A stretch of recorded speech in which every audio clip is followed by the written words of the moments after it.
Uma coisa chama reposição hormonal, eu sou totalmente contra, onde os hormônios podem causar câncer. Na realidade, não são hormônios. Essa reposição hormonal que você conhece que faz mal, ela não é de hormônio. Primeiro que o hormônio que a mulher tem muito medo é o hormônio que é um conjugado equino. Ele vem de égua prem. Você põe 1000 éguas prem numa baia, dá furosemide, dá diurético, elas urinam o dia inteiro, que ele é coletado, e dali se tira um conjunto de hormônios equinos. E eu vou falar o nome, vai para a farmácia com o nome de Premarin, que é o remédio que foi mais vendido até 2002. As mulheres todas na menopausa tomavam Premarin. Só que esse remédio, ele tem 11 metabólitos que não pertencem ao corpo humano, que são de cavalo. E isso aí causa um problema sério, causa câncer de mama, causa câncer de útero, causa acidente vascular cerebral, causa infarto do miocárdio, isso tudo ficou provado. Aí, de repente, saiu o estudo em 2002 e os médicos da maioria dos países foram comunicados que o problema era sério. Então, de repente, as mulheres ligaram e disseram, doutor, o senhor está me dando veneno. Isso é o primeiro hormônio. O segundo hormônio, eu vou falar o nome, chama Provera, que é o acetato de medroxiprogesterona, que na realidade não é hormônio também, é um análogo. Então, os dois hormônios que fazem mal não são hormônios. Um é hormônio de cavalo, não conta, e o outro é uma coisa feita no laboratório para parecer hormônio. Porque a indústria farmacêutica, ela para ter a patente, ela tem que provar para o mundo que aquela molécula que ela está patenteando, não tem no planeta Terra. Se tiver, ela não pode patentear. Ninguém pode patentear nada que a natureza fabrique. Você não pode patentear oxigênio, você não pode patentear zinco, nada que é feito na natureza. Então, quando eu patentei um remédio, eu falo assim, essa molécula aqui não existe no planeta Terra. Sabe como é que chama uma coisa que não existe no planeta Terra? ET. Todo remédio é um ET. Tomando um alienígena. Tá. Né? Aí você coloca aquele ET na boca, o seu corpo fala, o que eu faço com isso? Não conheço isso. Ele vai eliminar.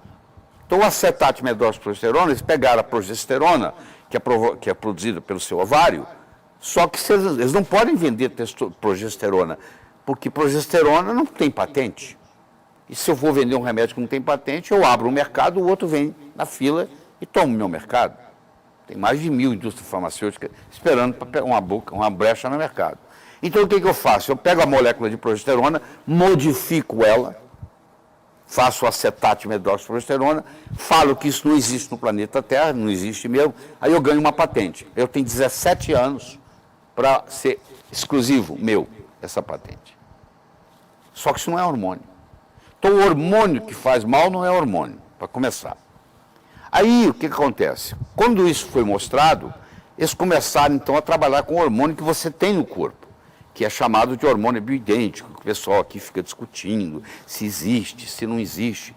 Você que está aí me assistindo, se você tem dúvida que o hormônio bioidêntico existe, você entra no Google acadêmico, www.escola.google.com, e digita Bioidentical Hormone, entre aspas. Você vai ter mais de 2000 artigos científicos com o título hormônio bioidêntico. Enquanto aqui no Brasil fica discutindo as unidades de classe, se existe, se não existe, enquanto isso o Google acadêmico tem mais de 2000 artigos científicos sobre o assunto. Que vergonha, pô. Vai olhar o Google científico, pô. Você vai ver. Vamos mudar o nome, né? Isomolecular, daí todo mundo aceita. Então, aí isso é um outro modo, é a mesma coisa. Então, o médico fica brigando, a briga semântica, sabe? Tem hormônio, não tem? Então, pô, olha no Google, tá lá, Bioidentical Hormone. Tem mais de 2000 artigos científicos lá para você estudar, tá bom?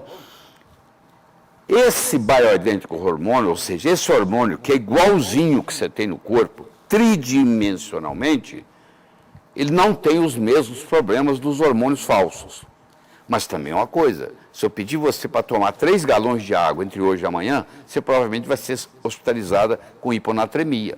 Você vai morrer, porque você tomou água demais. Tá bom? Na época da guerra, fazia a pessoa se intoxicar com água, morria por causa da água. Então, o que acontece? Se eu também te der um hormônio bioidêntico errado, demais, eu posso provocar câncer em você, sim, posso. Mas se eu fizer o hormônio igual que você tem, e fizer isso, que isso você não encontra muito na farmácia, você vai encontrar na farmácia de manipulação. Porque a empresa, ela não gosta de vender esse hormônio que eu acabei de falar, porque ele não tem patente. Ela não tem nenhuma proteção sobre o produto dela. Qualquer um pode fazer. Então, já que qualquer um pode fazer, eu não faço. É mais ou menos assim. Você está me entendendo? O Lair sabe um pouquinho de indústria farmacêutica, né, Lair? 8 anos e meio na indústria farmacêutica, eu conheço bem o que está acontecendo. Então, essa é a história. Então, se eu faço um hormônio BID, por exemplo, eu tenho 19 anos, comecei aos 52 anos. Tem 19 anos, que eu já fiz hoje, que eu faço testosterona. Entendeu? Tem 19 anos que eu faço modulação com testosterona. E eu vou dizer para você, eu tenho a energia que eu tenho, faço o trabalho que eu faço, agradeço em parte a testosterona que eu faço uso. Senão não estaria aqui desse jeito. Entendeu?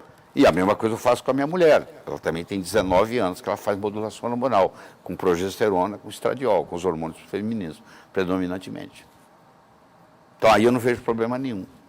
Mas gato escaldado de água quente tem medo de água fria. Então a pessoa, como não sabe a diferença entre o hormônio falso e o hormônio verdadeiro, ela fala, não, hormônio causa câncer. Tá bom? E essa é a diferença da modulação que o Lair fala, da reposição. Modulação, se tiver muito alto, vai puxar para baixo. Se tiver muito baixo, vai puxar para cima. Quer dizer, equilibrar, né? Tem gente que o hormônio está alto demais, tem que baixar. E hoje você faz isso na saliva, porque no sangue não dá para funcionar bem, porque quando você passa um hormônio transdérmico, que é o melhor jeito de aplicar, antes dele ir para o sangue, ele vai para a linfa. Só o que sobra dele que vai para o sangue. Quando você está aplicando um hormônio e ele subiu no sangue, você já está intoxicado, está demais. Então, isso tudo tem que ter muita experiência para trabalhar com isso, né? Há 11 anos atrás, eu escrevi um livro, A Verdade sobre a Reposição Hormonal. Há 11 anos atrás. Quer dizer, olha quanto tempo eu estou envolvido com isso. Quer dizer, há 11 anos eu escrevi o livro. Tem 19 anos que eu estou envolvido com hormônio.